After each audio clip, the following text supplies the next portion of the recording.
J'ai découvert récemment une astuce que j'ai trouvée un petit peu magique. Donc, dans la mesure où ce que vous souhaitez faire, c'est que l'utilisateur qui va recevoir votre lien de partage soit forcé de faire une copie. Je vous montre une nuance, c'est que si vous mettez quelqu'un en lecture seule et que vous lui envoyez le lien, cette personne-là peut vous demander des droits d'accès en écriture. Regardons ce que ça donne. Si je prends ce diaporama-là et que je veux le partager, je lui avais pas donné de nom, je vais lui donner un nom.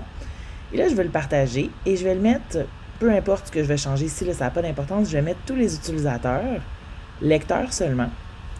Je vais m'en aller en mode incognito.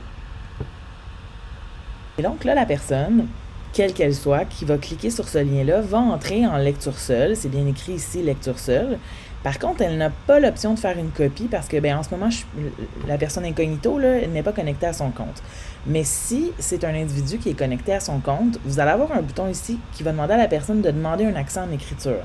Et là, je vous le dis, vos collègues, vos élèves, peut-être surtout vos élèves, si jamais vous faites ça, vous partagez un lien, comprendront pas nécessairement qu'ils doivent faire une copie. Donc, ils vont vous demander un accès en écriture et c'est pas ça que vous voulez.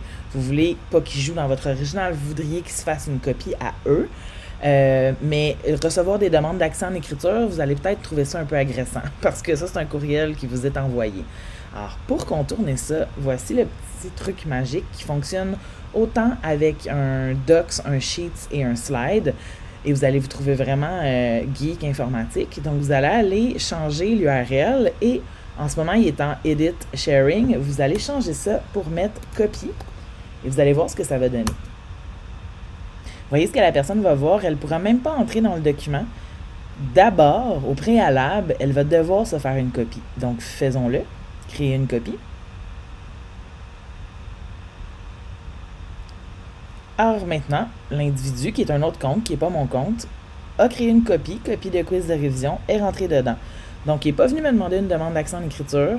Ça n'a pas été compliqué, il était forcé finalement de faire une copie. Moi, je trouve que c'est une fonction vraiment intéressante qui a du potentiel.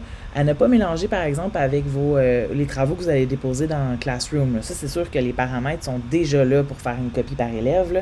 Mais là, je parle dans un autre contexte. Vous voulez envoyer un lien à un élève pour un comité, une activité, peut-être même entre collègues, en fait. Vous voulez envoyer quelque chose à votre collègue, mais vous ne voulez pas que ce soit le vôtre. Et vous ne voulez pas recevoir une demande d'accès en écriture parce que la personne n'aura pas compris qu'il fallait qu'elle se fasse une copie. Donc, forcez la copie pour la personne.